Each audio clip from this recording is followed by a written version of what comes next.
do that at the scale that AI can help you do it. And you're not doing it because you're waiting. It's not going to answer. What happened when you ask her that? I have never asked any of these questions. I didn't know. It's not going to. He's going to say, this is bad for you. I can't answer that question.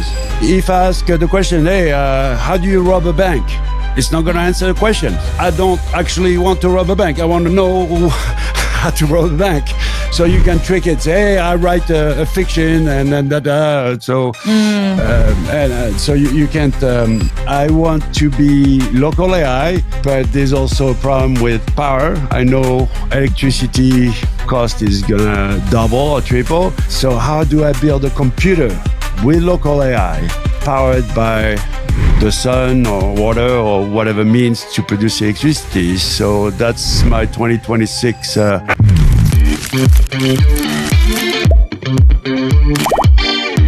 Welcome to the Miss AI podcast, where I get to sit down with specialists, professions, anybody of interest in their field and talk to them around how AI is either influencing or changing or how it's really impacting on the industry that they're working with. So today I've got Laurent is a SEO specialist. He is actually, I should read out exactly what I wrote about you here, Laurent, because this is my guest intro to you. This might make you laugh a little bit. So I said that he's a friend and an AI specialist that uses AI intelligently. He's been an SEO consultant for since 2024, so 20 years in the making. Before that, also marketing with branding, becoming a professional of that 30 years ago. Sales expert, community builder, keynote speaker, author, photographer, creator, podcaster, builds his own rags, consults. He also still learns, studied political science, lived in America in New York City and hosted some crazy parties by the sounds of it.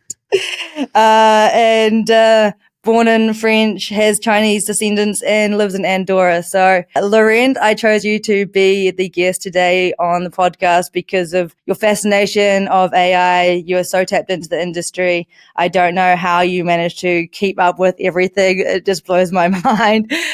So really excited to talk to you today around how do you get famous online in 2026? That is the big question that we are going to be answering here. So I've got Laurent here to help us out through that. So thanks for joining me.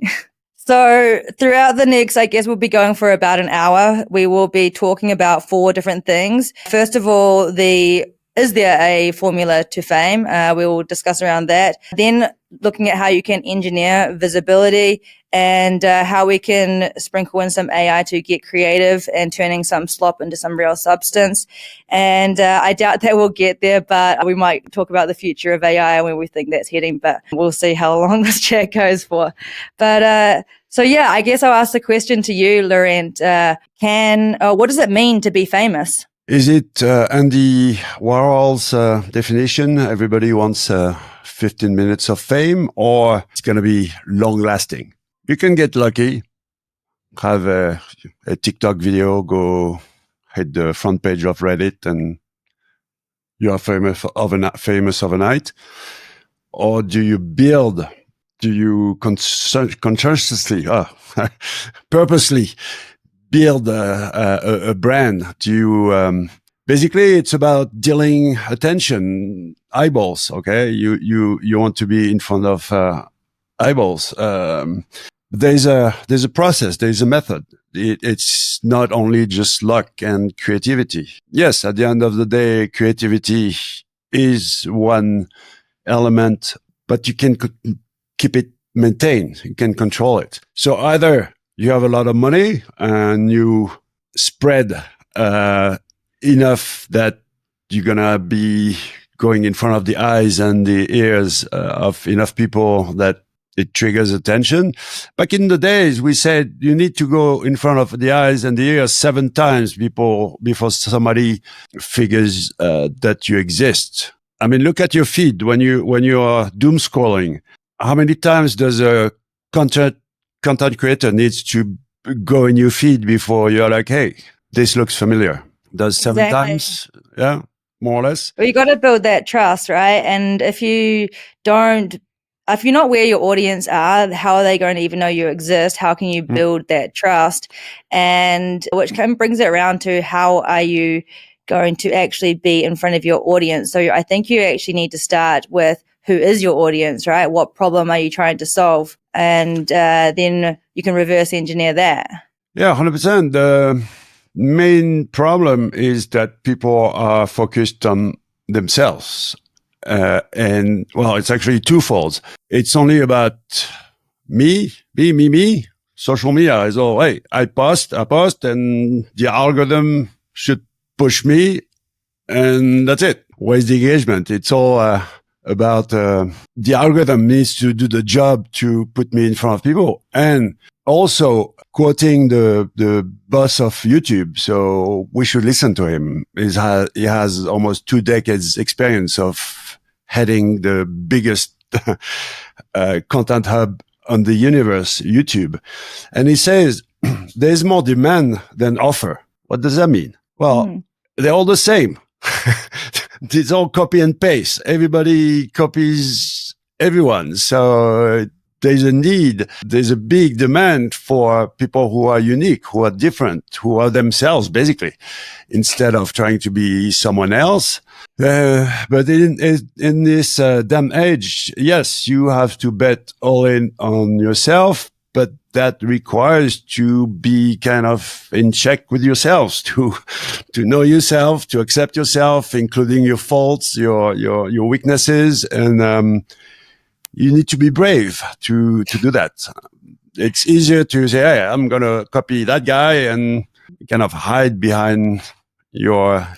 You can't copy. And that's like one thing that I've found out. And also you're totally right in the fact of it's like to put yourself out there it's really difficult to take that leap across like the fear that you have of being judged and actually committing to doing something consistently and like seeing the results and constantly iterating on what you're trying to put out there.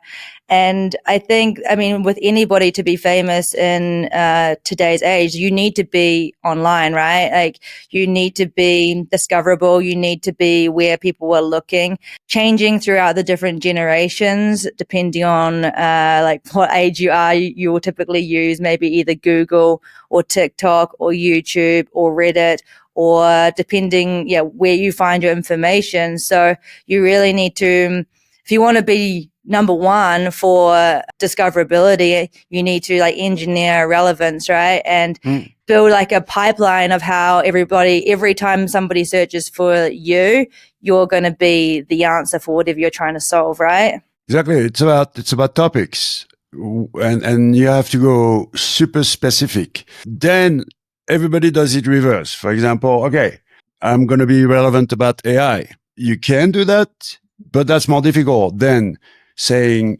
I'm going to be relevant about video creation with AI. Okay, just that. And then broadening up. If you are relevant about video creation with AI, you can be also relevant about image creation with AI and also text and then you spread out. I mean, either way, it's just more difficult to go broad. It's easier to go specific than broad. And also, again, understand your assets. I always told you, you're a beautiful girl.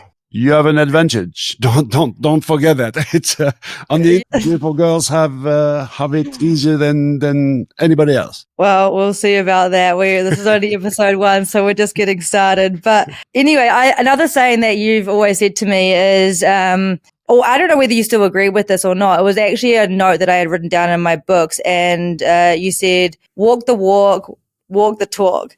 And I read to say, AKA, tell clients that you do it before you talk about it. I don't actually understand this. Yeah, can you go deeper?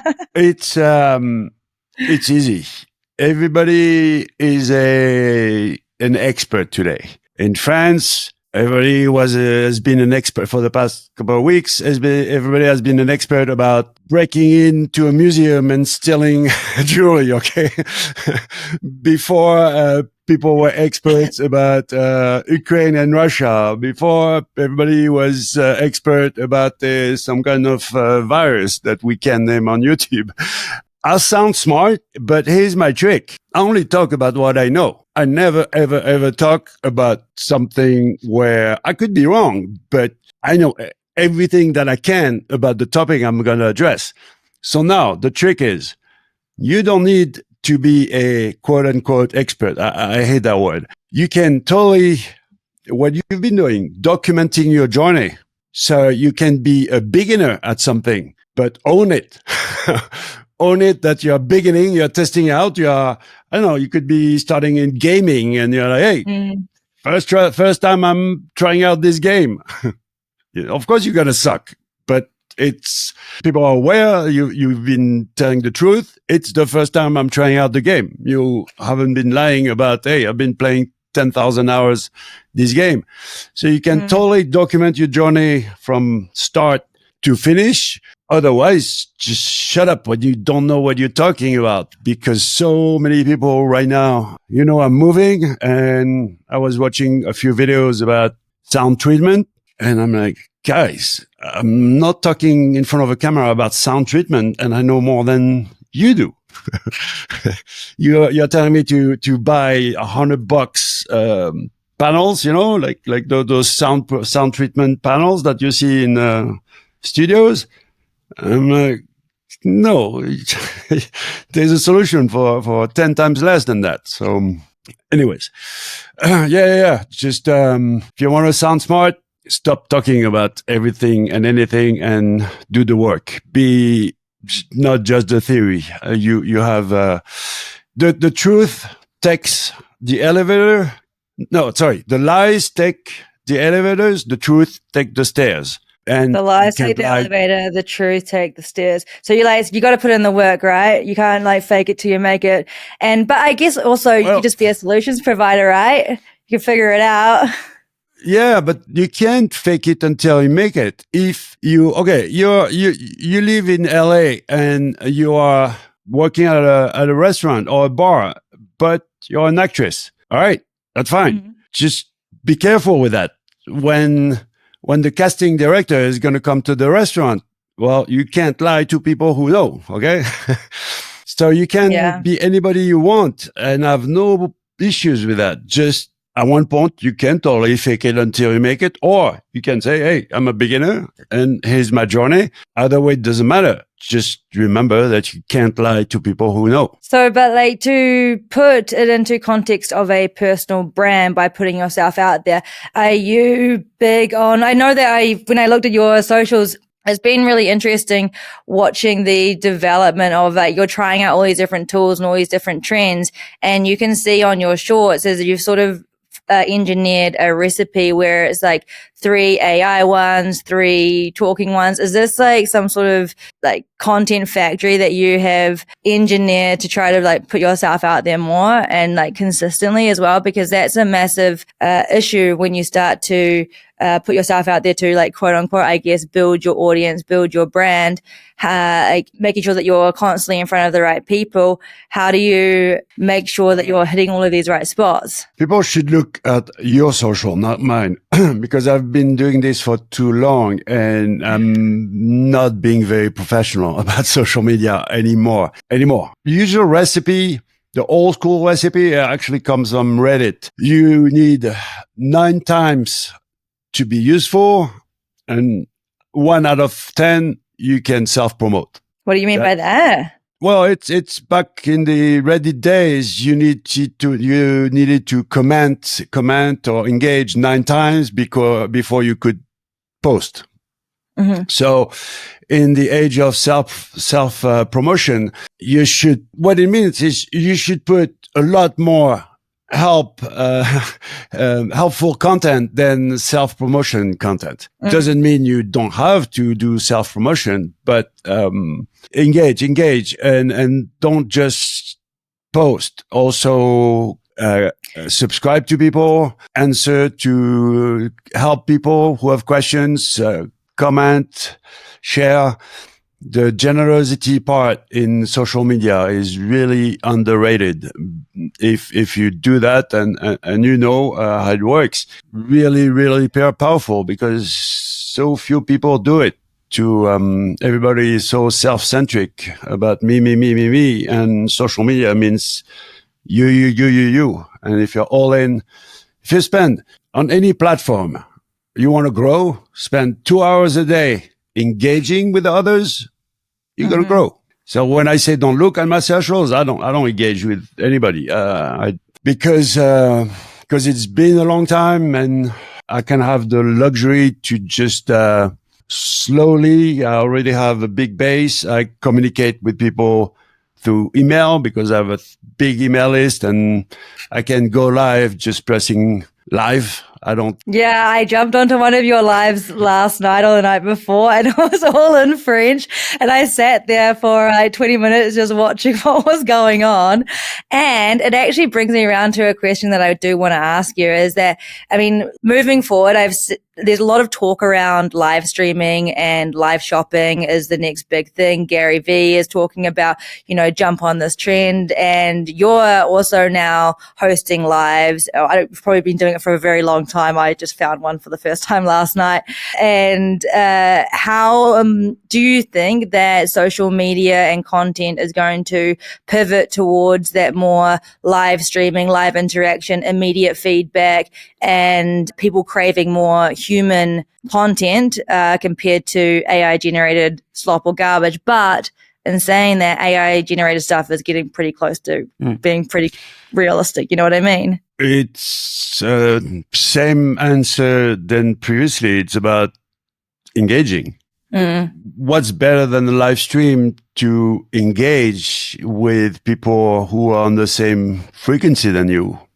Live. You can engage with them. You can answer their questions live. So of course, it's the most powerful medium. Live streaming is king now. So yeah, live stream. It's all about live stream. It's going to be hard at the beginning. You're going to live stream in front of a couple of people. And hopefully after you've been doing it a while, the hardest thing with live streaming is saying, okay, for example, let's meet Monday, Wednesday, Friday at 6 p.m. That's very hard. I know I can't do that. So my followers, I used to watch, then be very mindful. Then once in a while, I'm going to say, go live whenever. What, you just do it randomly? Randomly. And I talk for a few minutes and the chat fills up. Wow. Yeah. Because there was like 80 people in the room that I was in last night. Yeah. So what do you go through on your live stream? Is it live cooking, live building is this what the 24-hour thing is going to be that you're hosting on the 5th of December? I've been doing it a couple of times already. And this is the third time doing 24 hours live stream. No drugs needed. You need an essential oil, which is like a black pine type of thing, and you put like two drops in the bottom of your back, and it's just What are you talking like some bio oil some magic oil that gives you 24 hours of energy? Yeah. You don't need Red Bull, you don't need coffee, you don't need Coke, you don't need nothing. What is this stuff and where does it come from? It's I don't know. It's a black pine. It's a tree. Is it an Andorra specialty? Is it? Epinette noir. It's the most powerful thing you can do to stay awake if you need to drive or work. Black pine. I don't know the English term. But let me check. Black pine. Can you buy it on? Where do you get it on the internet or something? On eBay, on Alibaba? Of course. I'll have to investigate this. Black spruce. SPRUCE. Okay. Maybe we could get shares in that. So guys, don't do drugs. No Red Bull. Black spruce. How do you pronounce it? Spruce. Yeah, spruce.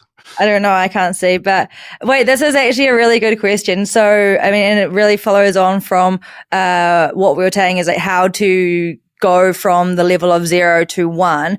And what you're doing there on the 5th of December, so I understand, is that you're creating this mental health and also medical platform, doing everything from the socials to developing the app to all the AI that's going to be able for parents to understand about everything. Like, so how do you plan on doing, like, what's your plan for the 5th to take that successfully, like other than oil?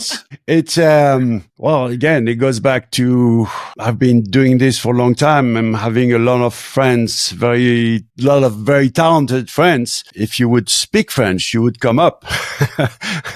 I know. I need to get those AirPods to like translate. This is also another question that I wanted to ask around as well, but we'll get to that soon. Yeah, I need to get some. Yeah, just call up people and say, hey, come up and help. And in 24 hours, we're building everything, the website, the social, the content, the reaching out. And it's basically a hub to have people with the medical issues, the bone cancer for kids, the helpers, the parents, and the researchers, the doctors, the AI people building this hub. And to do it, just call people and say, hey, can you help? And people are very generous. They are always ready to help if you ask. Don't be shy about asking. That's the one trick I think that a lot of people don't do is they're afraid to ask. Most of the people are always ready to help another human for something cool to do. If it's just boring, hey, you gotta promote my product or you gotta that's the different story. But just to help out, come up on a podcast or come up on a live stream. It's and some people say no, some people don't have time. Well, it doesn't matter. So how to put it together? Well, I delegate. Wait, do you delegate to humans or do you delegate to agents? Both. We delegate to, we're going to delegate to humans who know how to build AI fast. Because in this damn age, people are way too slow. You can build in minutes, something, not days, not weeks, not years, not months. But it comes down to like good prompting to be able to build that quickly, right? Because I'm a bit of I like to look at all the details and drag things on for way longer than they should rather than like publishing something. So it's like, how do you use AI efficiently to get these results? If you say you can pump out a MVP in 48 hours or 24 hours, and how do you efficiently use AI to get the results that you're doing rather than having to like iterate, be perfectionist, you know? Because it's a new world. Even if we take the most recent framework, like startup, okay, build, learn, adjust, and repeat. No. First, sell. Talk to people. Send 20 DM about, hey, I got this new tool. Are you interested? First, do that, the outreach.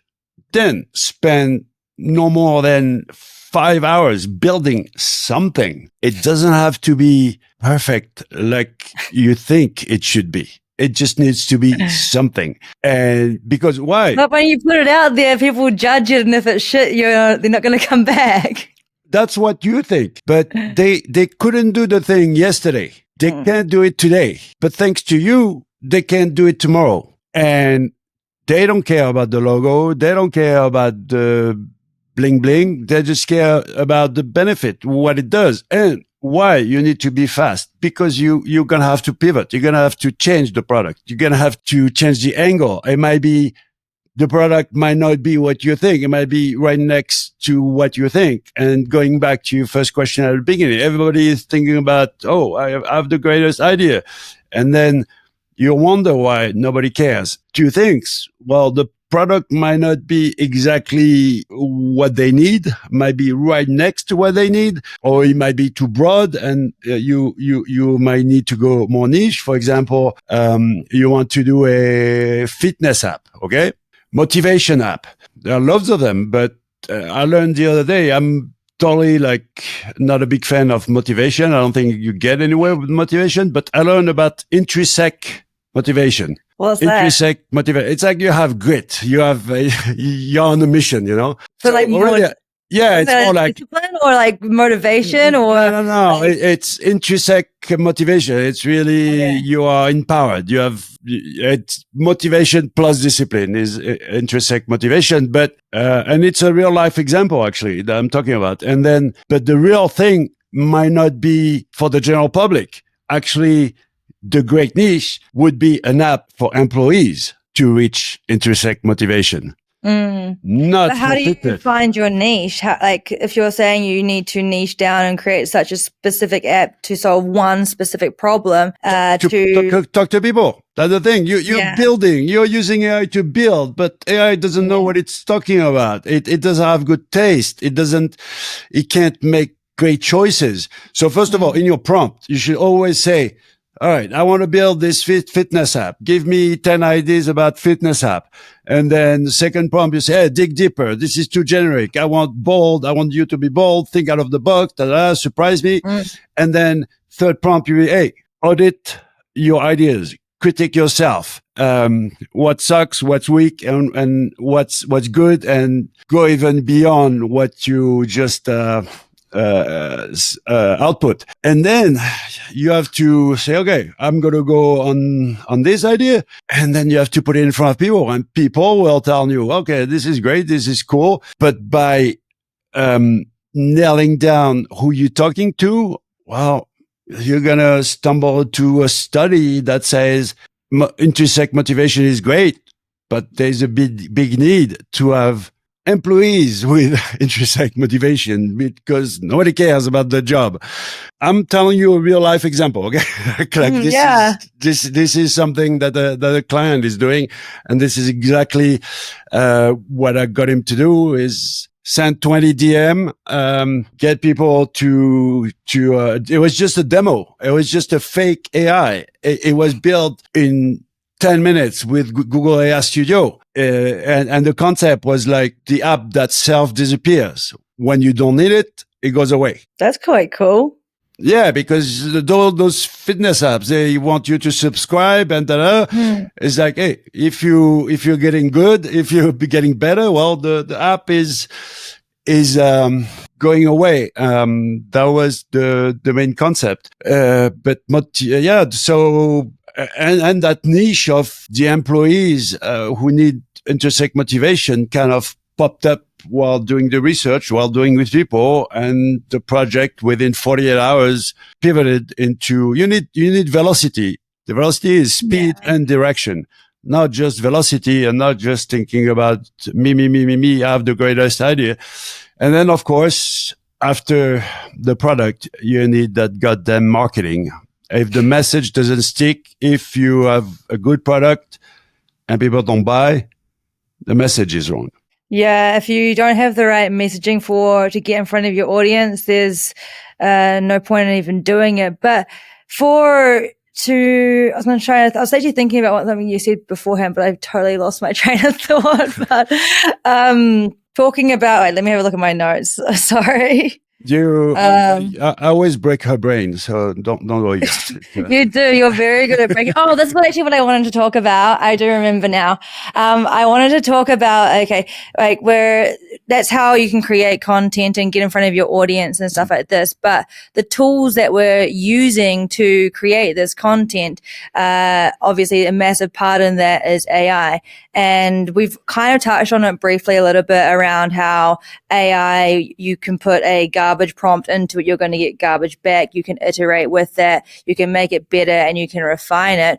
But bringing it back around to whether you can trust these models and whereabouts your model is hosted. I know that you're building your own local AI to have control over all of your own creation and have unfiltered, uncensored, running your own models locally, building your own models. You've been tapping into some of the Chinese open source models and getting some really crazy results. So I want to know more from you on the more technical side of things with the model generation, how you should go to actually creating all of the content that gets in front of your audience. So we've spoken about how to get in front of your audience and how to what you need to do across your platforms, create your voice, be omni-channel across all different social media platforms, across image, text, video, audio generation, feed the algorithms. But for you, I want to ask the question. So for the algorithms, how do you even know which one to start with? How do you make sure it's safe? How do you make sure it's private? You know the answers to all this. Yes, it's just a long question. Okay, let's start at It was like 10 questions in one. I know we've only got a short time. let's start at the beginning, because earlier we said, okay, you need to be brave, you need to be yourself, you need to be in front of the camera. It doesn't matter if it's you, if it's a puppet, if it's a cartoon, if it's an AI avatar. It needs to be human. You can totally humanize a puppet or an AI avatar. However, it's just much easier to you go in front of the camera. But I totally understand people who don't want their face, their voice. They don't, it's BS, but it's understandable. I'm not saying you should have to be in front of the camera and with your voice, but whatever you put in front of the camera and in front of the mic needs to be you. You need to put your heart and your gut inside whatever you put in front of the camera, and don't just copy and paste the others, because that's what everybody does. And you are unique in the history of humanity. You're just one single individual. It's data. There's nobody like you. Whatever makes you is you. And that's unique. And your voice, the way, maybe it's a topic that has been talked about hundreds and millions of times. It's, you're doing motivation stuff and you are using a quote from Confucius, okay, 3,000 years before BC. It's the way you will express this quote by Confucius that will make it unique. Now, going to AI, yeah, my mission is trust no one, secure your life, stay free. 80% of what I do is local AI. I use the cloud, but I'm very careful with it. I don't give the cloud anything that, if I can't live with the idea, whatever I give to the cloud will be known by the entire world, I don't do it. And it doesn't have to be legal stuff, doesn't have to be too personal. It's just my way of never, ever, ever trusting anything that goes up on the internet. Ever. It's just a rule of thumb. It must stay, even my pictures. Okay. You said I'm a photographer. Thank you.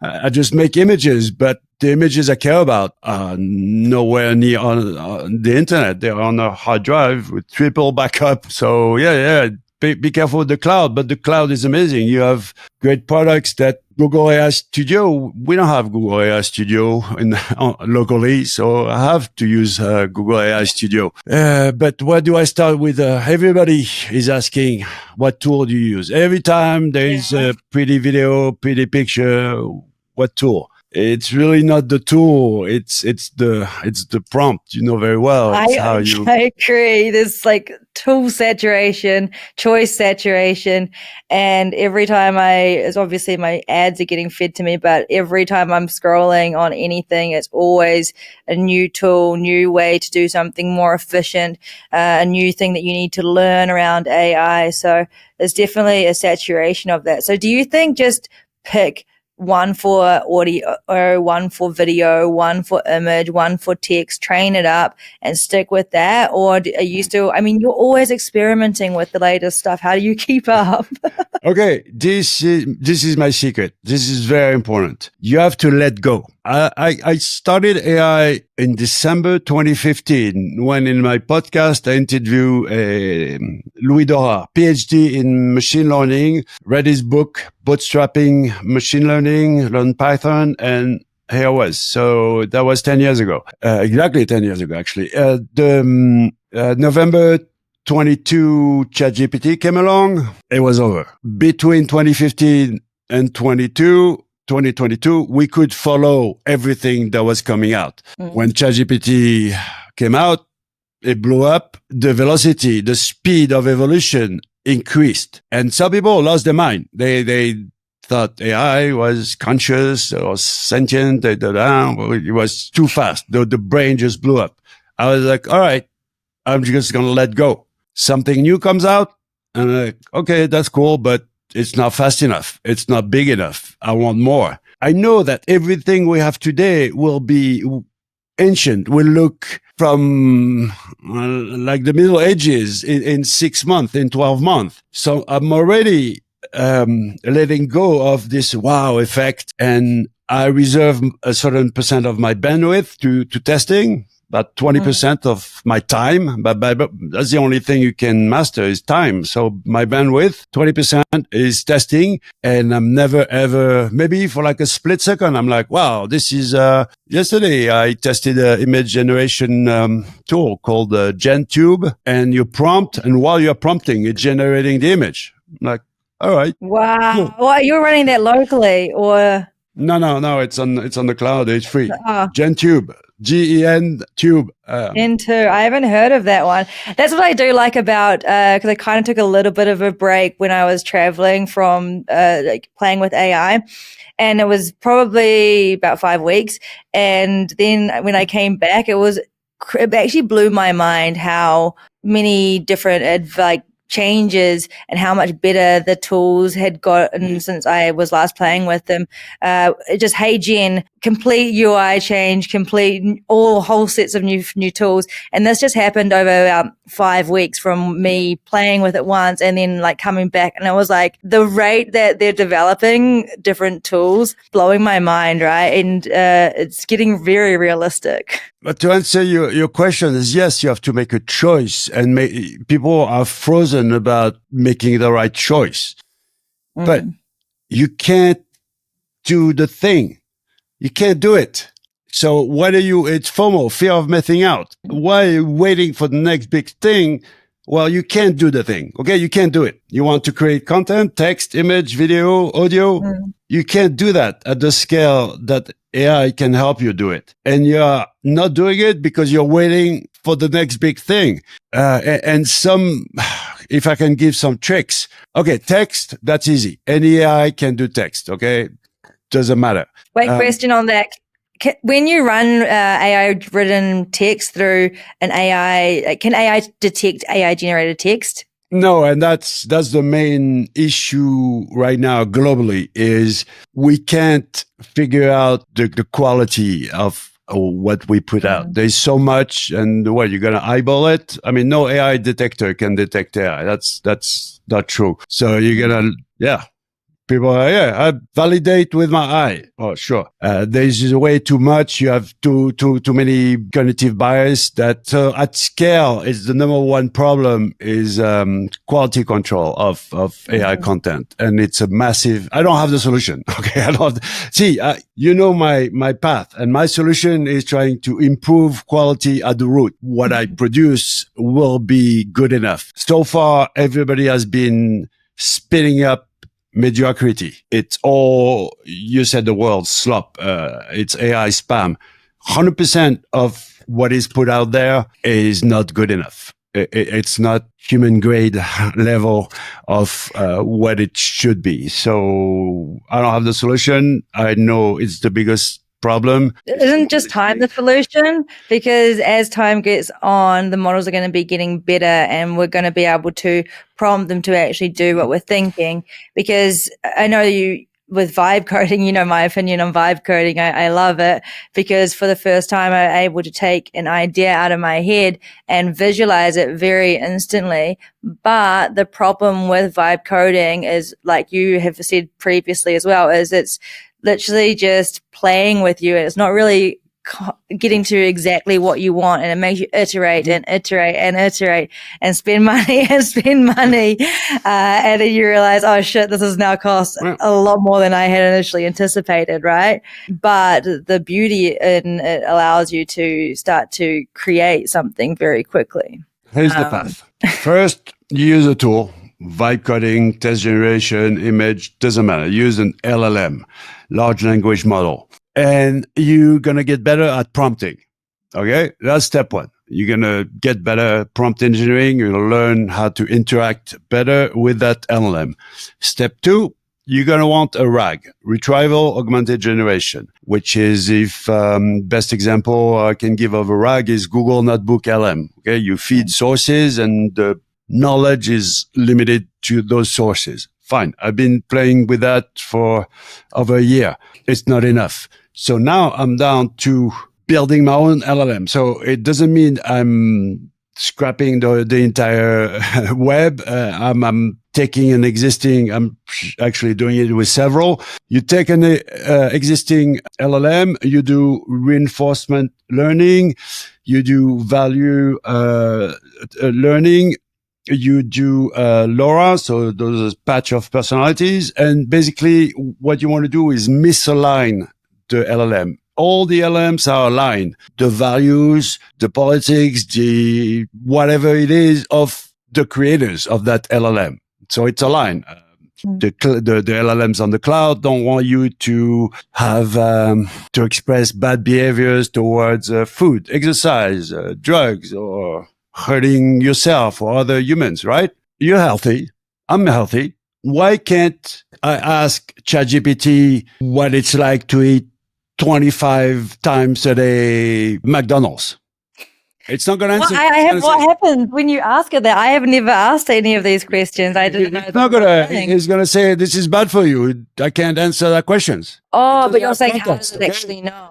Yeah. Like it's never actually eaten any cheeseburgers itself. If I ask the question, hey, how do you rob a bank? It's not going to answer the questions. I don't actually want to rob a bank. I want to know how to rob a bank. So you can trick it. Say, hey, I write a fiction and so, so you can trick it to answer, but it's, so that's censorship and it's also alignment. And the trick is you need to find the right balance between misalignment and alignment because if it's too misaligned, then it's not gonna be smart. It's gonna be contradicting itself. It's complicated. But in my opinion, it's the only future you want is your AI, your LLM. So first step will be RAG. Well, first step is knowing how to prompt right. Second step is everybody is going to want a RAG. Third step, you want your own LLM. For $200, training it on RunPod or whatever cloud service with insane GPUs, you can misalign correctly your own LLM. And that's the future. Having your own hyper specialized model, because I think that if you could privately, would have to maintain privacy, but if you could upload your messages, your voice notes, your experience, your learning, your like knowledge, your photos, if you could put all of this into a bucket, so a algorithm knows you very intrinsically well and might even know you a little bit better than yourself and take emotions out of decision making, which would be really interesting. But there's obviously a lot of stuff that can go have to be built around that to make sure it's still private. But if you can have a hyper specific model that is able to align with your goals and to create them autonomously with different agents or like guide you to do it yourself, that would be really cool.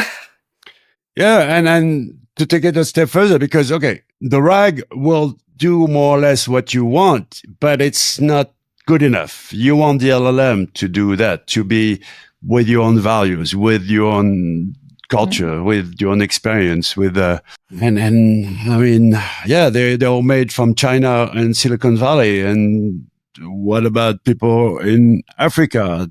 They have different values, different experience, and they are imposed the values of Silicon Valley and China. So no, not my thing. And locally, yes, of course. And to push it further, here's my, I'm not a survivalist in any way, shape or forms. I just live in the mountains. So you kind of need to know how to survive like basic stuff when you live in the mountains.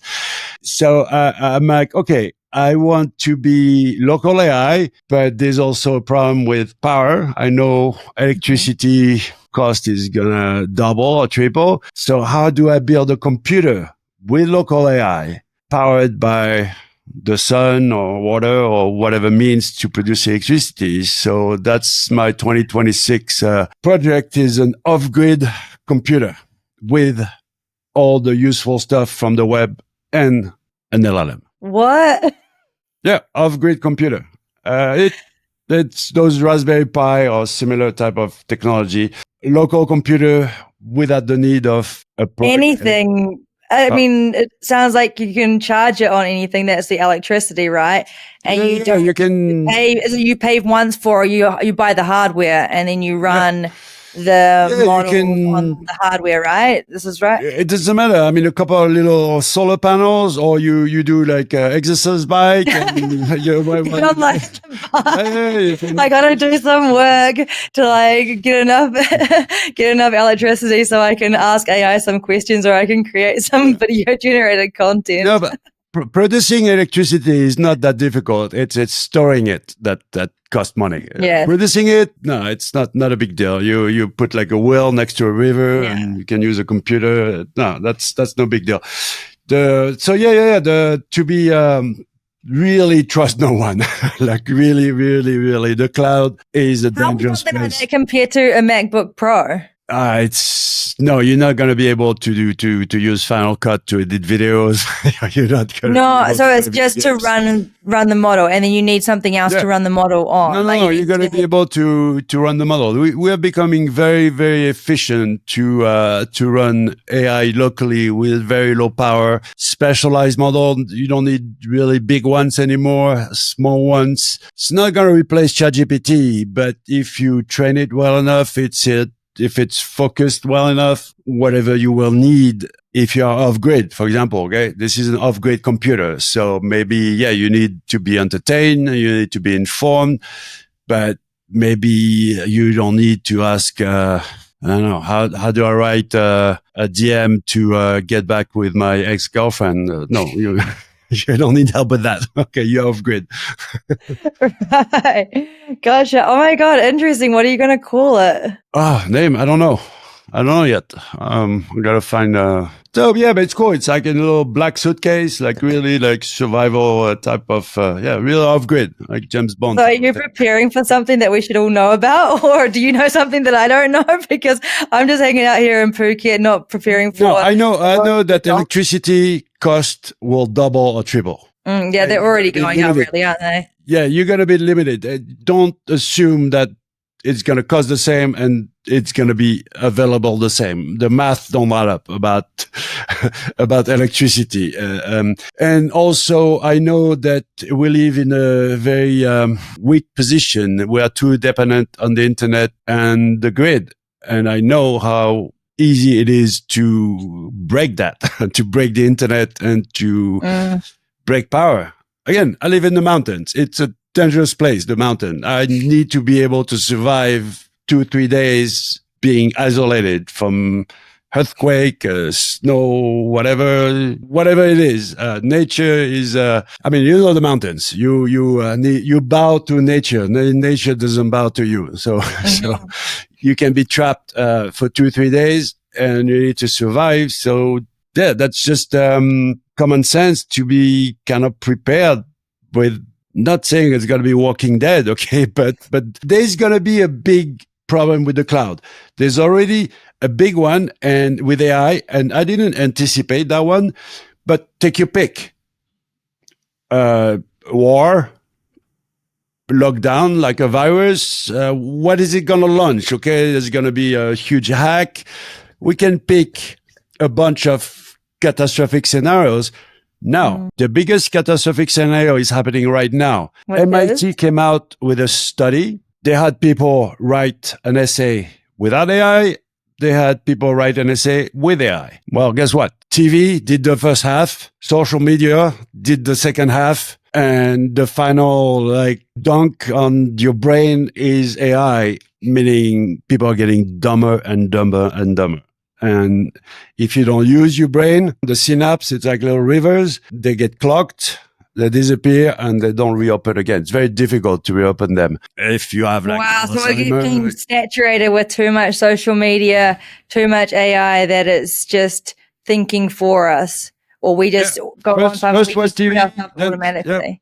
TV, social media, and AI They are brain suckers. They suck your brain. So if you're a professional, and even kids, a story about my girl, 7 years old. It was lockdown. She's, hey, daddy, I wanted to do Instagram and TikTok at 7 years old. And they was like, oh, those places are dangerous. I'm like, no, it's not dangerous. please go do Instagram and TikTok at 7, now at 14. She has 7 years experience in TikTok, and she does more likes and followers than you and I combined can ever dreamed of. Her the younger generation, it blows my mind how clever and crafty they are. And now I'm really excited now the younger generation are going to be using AI tools and bringing their craft into it. I'm like nervous. I'm watching on my heels right there. It's going to be really cool.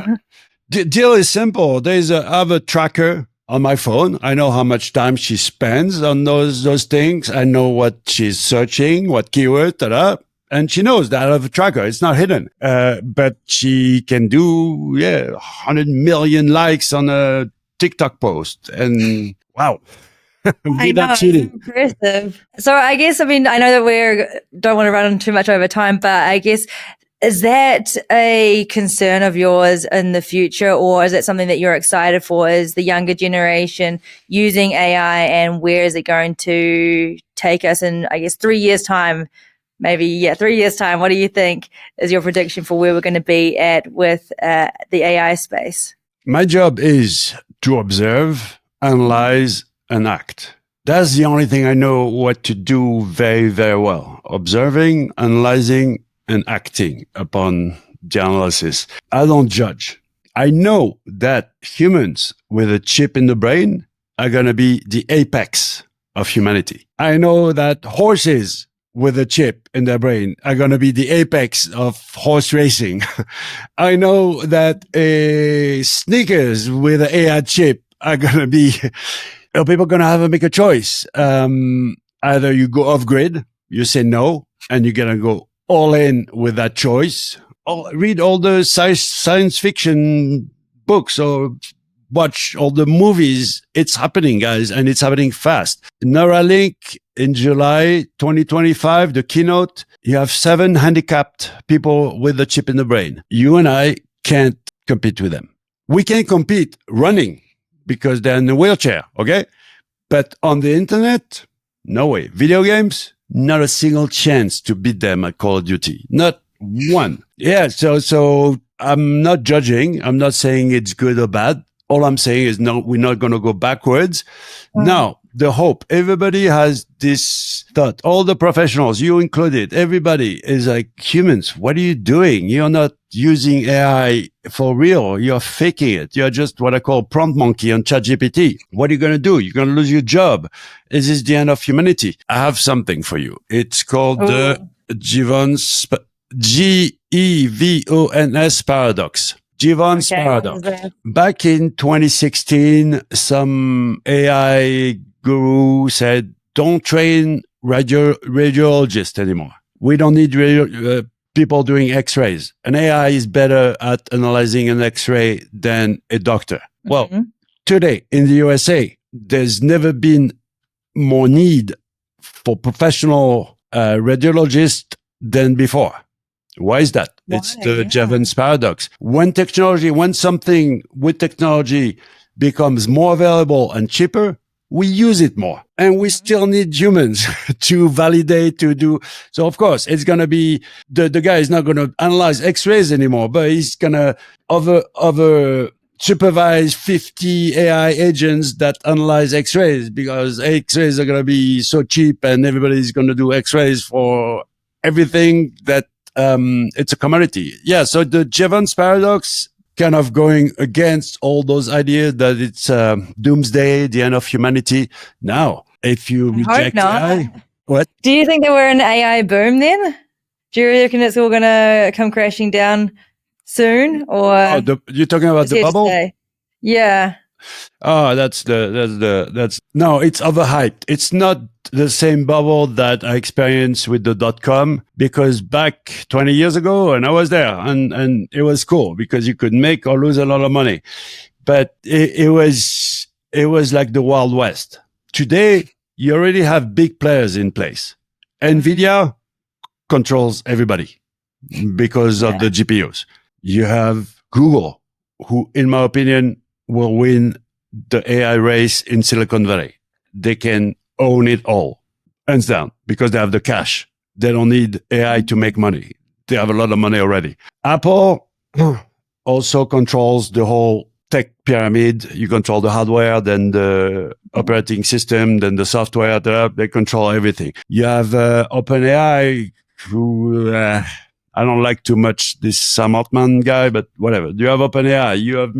You already have big players. Then all the ones underneath, you need 25 million to enter the game. 25 million just to buy GPUs. That's a big entry points. And all the rest, us, we're just little cockroaches. Okay. We don't count too much. So yes, of course, one guy with an internet connection and a computer can make a couple of billions. But on that scale, a couple of billions, they buy data centers that cost 100 billions. Okay. So yeah. It's not like the old bubble because you already have the Ponzi scheme in place, basically. Yeah. Interesting. So the market opportunity is to not compete with these guys, but find your niche where you can use these tools and, I guess, add in a sprinkle of your own superpower, which is your own leverage and your own voice. And then that's how you can win in the AI race rather than trying to create the competitor to Sam Altman and ChatGPT, right? Is that what you're saying there for your prediction for the AI bust and boom, if it's going to crash and burn soon? You know that very well. Everybody is asked. The number one question is that, what can I build with AI? How can I make money with AI? Wrong question. If you want to be good at something, you better know that thing. What do you know better than your world? Your world. Sure. And you have the hard skills and the soft skills. You learn photography, okay? You know how to take pictures. You know how to build a roof. I don't know. You know something like hard skills. You've learned something to make things. And then you have the soft skills. You can communicate very well. You can organize your garage very well. If you can organize your garage very well, you can make money with that, being able to organize things. You are creativity. Okay? Actually. AI doesn't have good taste. AI doesn't know what the right composition is. Yeah, it can make pretty pictures, but if you have good taste, you can make money with that soft skill. So you have a bunch of hard skills, you have a bunch of soft skills, and you have your world. AI sucks in the real world. It's pretty good on the virtual world, but the real world needs solving one problem at a time. They put an AI chip in the future football. Okay, if you're listening from the US, we have football, and in US football is not football. call it soccer if you will, but the next World Cup, the ball will have an AI chip inside. So next tennis ball, badminton ball, but okay, all the balls will have AI chip will go everywhere. And in your world, instead of trying to go into something you don't know anything about, you want to do an e-commerce, you want to build a SaaS, your world needs fixing. What bothers you the most? And it doesn't need to have AI in it. You might use AI to build it. For example, you are a mom. What bothers you the most? I need to wake up my kids every day. I don't know. If you want to go old school, like I'm Gen X, I have a horse. Let me bring a little bit of electric fence, put that in the mattress, and the kid is going to wake up. I don't think you can do that to kids nowadays. My granddad actually used to try to make us hold on to electric fences when we were younger on the farm, and we used to have to hold on to them and grab onto somebody else so you could transfer the electric shock. Without going electric shock, we can imagine some trigger in the mattress, okay, like an AI powered mattress that will, if it's not electric shock, it will be some melody or something like that. Exactly. Not an electric shock. You know what I mean? It doesn't. You can use AI to build it. You can use AI to monitor the mattress or whatever. But of course, we're going to need a new type of mattress that can wake up kids if the alarm clock and the mom yelling doesn't work. Okay. Fix that problem with AI. I don't know. Yeah. But the world is big. AGI, the super intelligence is a scam. It's not going to do everything about anything. You can fix your world. You can make a lot of money fixing your world because that's what you know better. You just not able to analyze your world my way, in your way. We are good at observing, analyzing, and finding solutions. But use AI to help you analyze your world. Say, hey, I'm a nurse. What bothers me the most is blah, blah, blah. Okay. And brainstorm with an AI. Use the right tool. For example, Perplexity is a great tool. Qwen3 is a great tool to do that. You have, I think the only difficult task is to not believe people who say, hey, Claude 4.5 is the best AI. Hey, Gemini 2.0. No. It's the right tool for the right task. Mm-hmm. And it's definitely a learning process. You need test prompts. I have a series of prompts. You can use AI to elaborate those test prompts. Just prompt, hey, I want a series of 50 prompts to test, or you use Google. You have a lot of those test prompts out there, and it's going to craft a bunch of puzzles, a bunch of questions to figure out if the LLM is right for you, right for the task. And then right on, you're going to be in charge of maybe a dozen different AIs doing different tasks. We're not there yet to the AI magic button. You need a bunch of magic buttons, but we're good. It's getting better. AI past 2 years has been kind of a borderline scam. Dream sellers. AI can do anything. Yeah, right. Now it's getting good. Why do you say that? What has changed, do you think?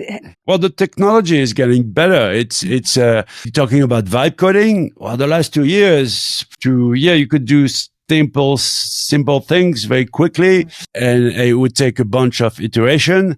Now, if you go, for example, on Minimax 2, I need to try that. I've my 5 prompts. Okay, I've build me a weather app, build me a landing page, build me a calculator, I have 5 things to build, and I throw it to those vibe coding tools, and for the first time, I was like, all right, this is pretty good. Minimax 2 is right on. We also, for the first time, have it locally. Codename Goose. Jack Dorsey, the founder of Twitter, gave us vibe coding locally. So you plug in Olama and you plug in Qwen3 Coder, and you can vibe code tokens free. It's like, oh, thank you, finally. Oh my God, that sounds legit. That sounds like I need to get among some of that. Because my subscriptions and my token bills they're not good.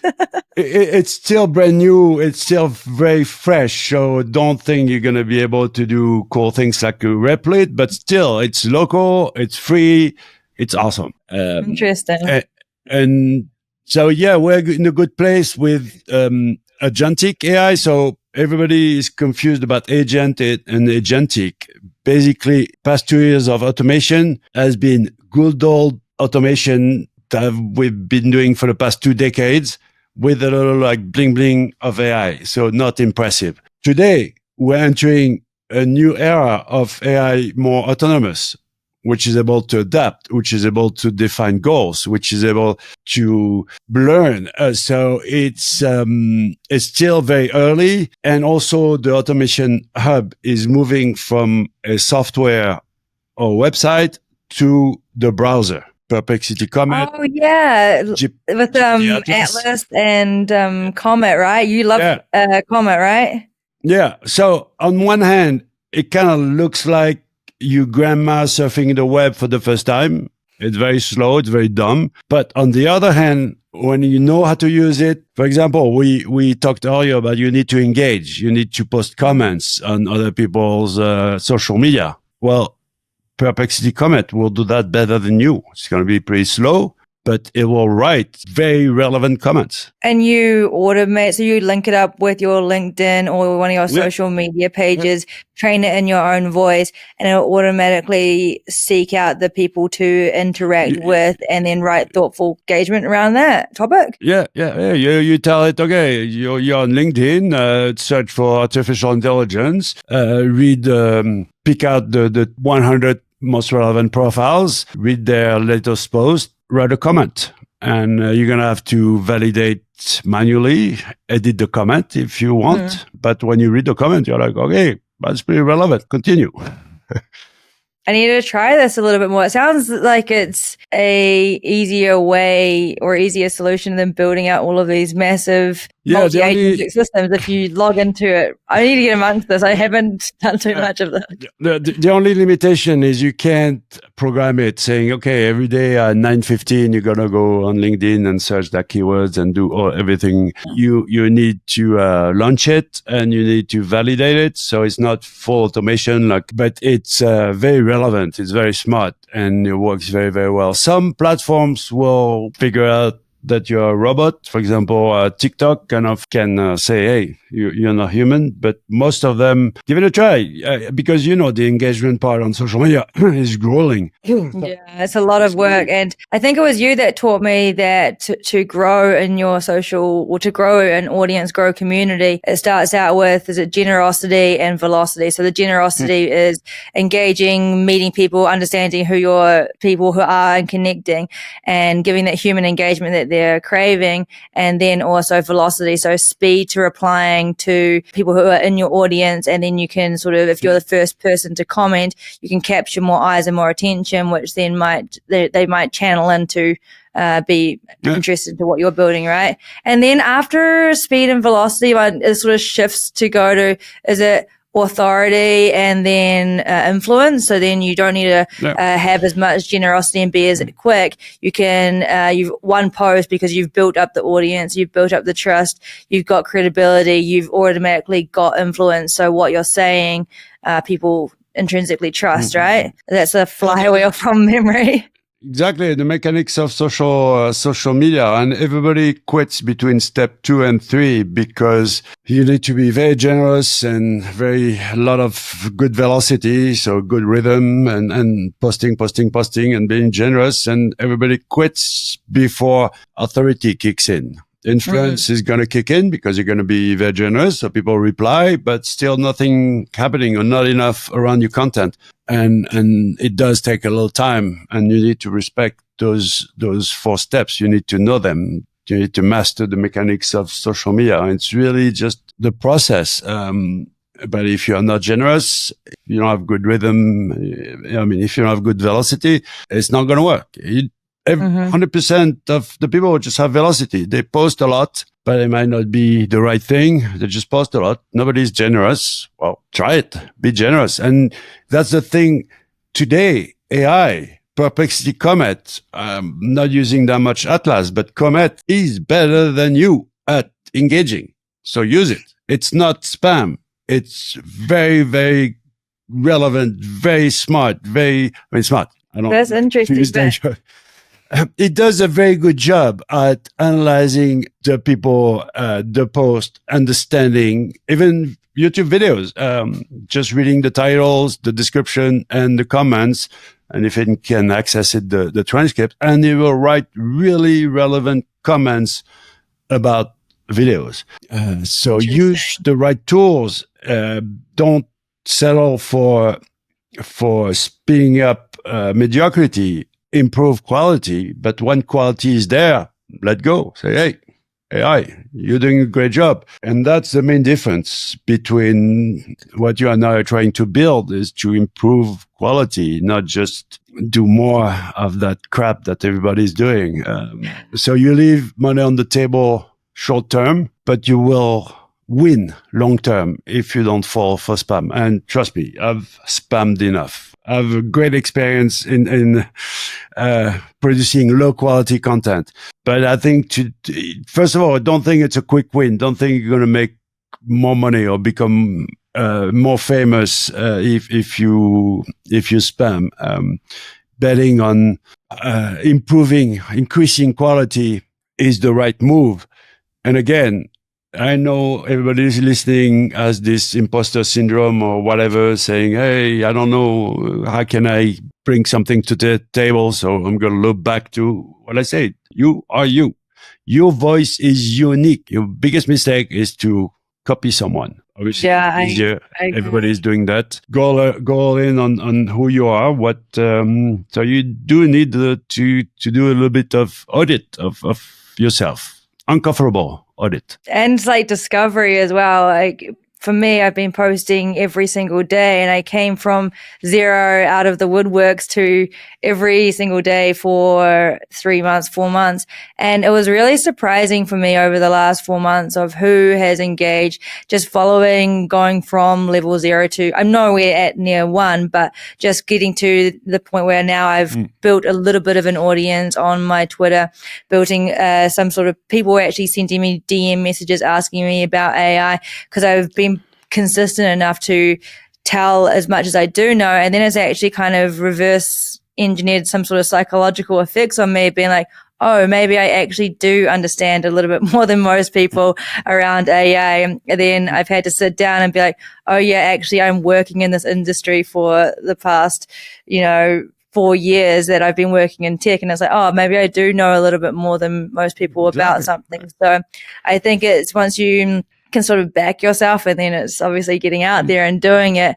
And then also quality. There's so much stuff to continuously improve on it. It's just like 1% make it better. Find out what you really like. For me, over this time, again, I've been trying so many different random things, from tutorials to engaging with AI to just what I'm up to, talking to the camera. Like the whole entire thing has been such a crazy experience, but it's a lot of fun. And it also allows me to remain creative as well, as just without having to specifically niche down to something. But I do think now that I've started all this podcasting stuff and started talking to people around it, I do really want to channel in and dive deeper into building out this podcast and to just talking with people around AI, because I do love it. I play with it. I tinker with it. I think this is why I send you so many random messages all the time around different AI subjects, questions, because it fascinates me. I get so excited by it. And I do know that it is touching so many different industries in so many different ways. There's a lot of people that are scared of it. People don't know how to use it.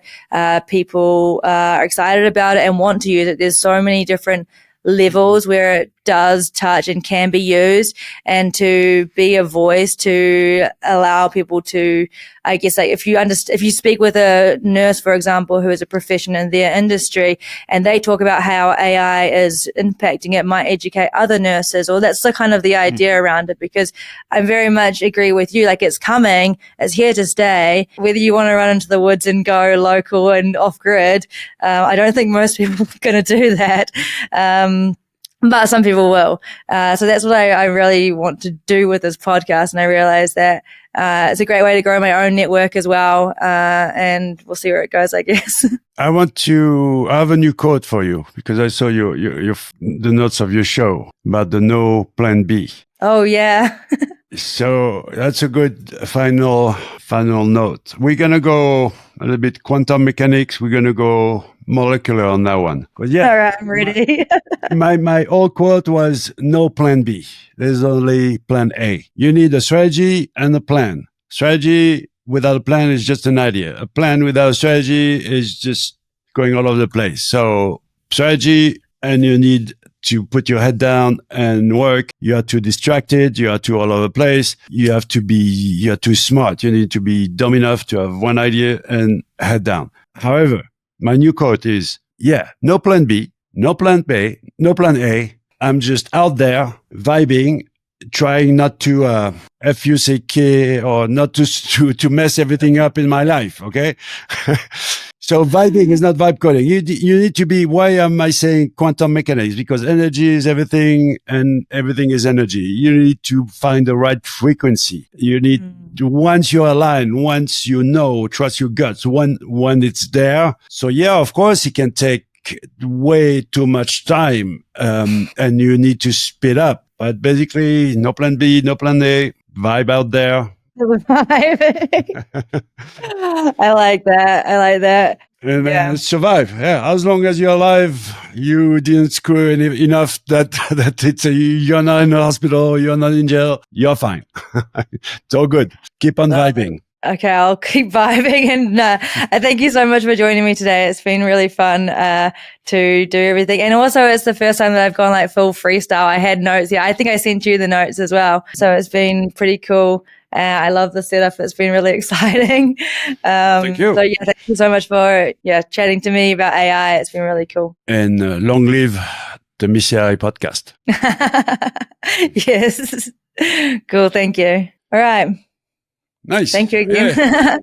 You're using Not too bad. the site. Pardon? No, it's cool. It's cool. And you're always bringing that great energy. So it's amazing. I think you're gonna have an easier time with other guests that you don't know as well. I've been talking way too much. So but the freestyling is even with other guests, like don't do just question answers. Do what you do very well right there, like the follow-ups. Hey, yes, you've been talking about it. Follow up on the answers, and it's fine to go sidetrack as long as you don't. I feel like I asked too many questions loaded. It was when I was talking to you, it was like question after question after question, and that's gave you three in one. Yeah, that's up to the guest. If you select well enough the guest, the question doesn't matter.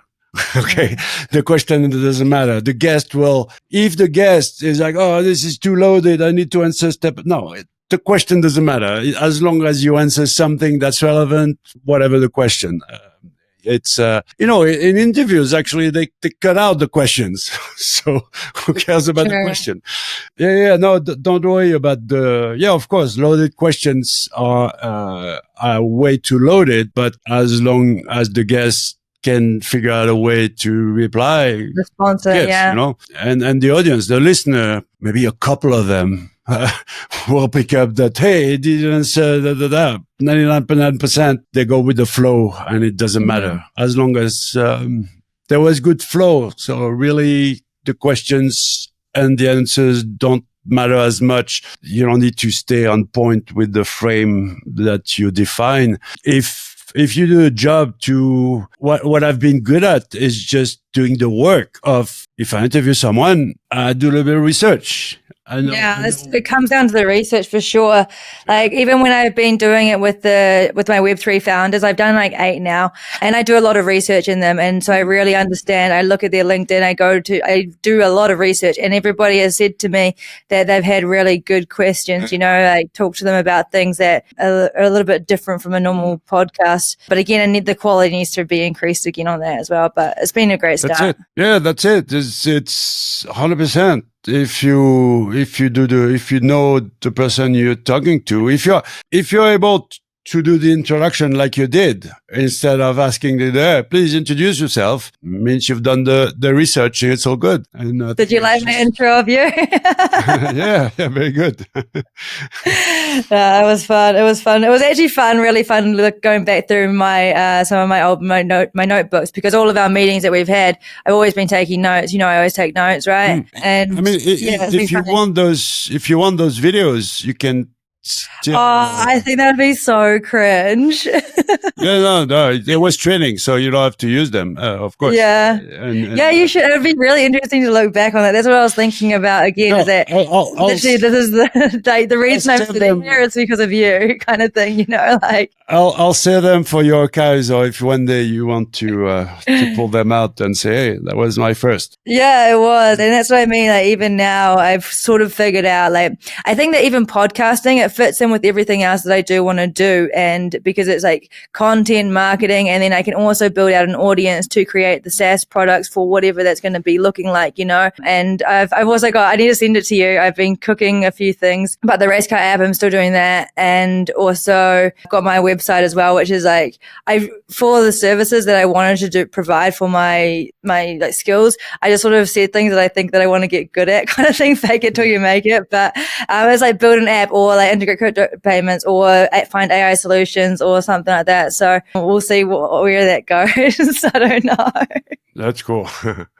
I'll send it to you. It's pretty much there. Yeah. You have to keep on, like I said, it doesn't matter. You, test out different things and trust your guts. Once you're going to find the right thing, it's going to be good. It's just, like you said, there's way too much. You need to decide on something. Yeah, and also what I'm learning is it's about my environment also impacts as well. Like for how my lifestyle's been since we've known each other, it's not exactly calm. So and I realize that impacts me as well. So to be able to have like an environment like this where it's consistent and that's just like the routine is just normal, you know what I mean, for a minute or two, which is kind of 100%. a good focus. Yes. To be. No, it's up to. I mean, some people can do it being on the road, but even those who are on the road, they at one point they settle down a little bit to chill, to slow down. This is me right now. It's been a long time, but yeah. Anyway, I won't hold you up. Thank you so much. I have to run, but yes. Go crush it. More podcast. Thank you so much, and I will be in touch. Au revoir. Bye bye. Bye.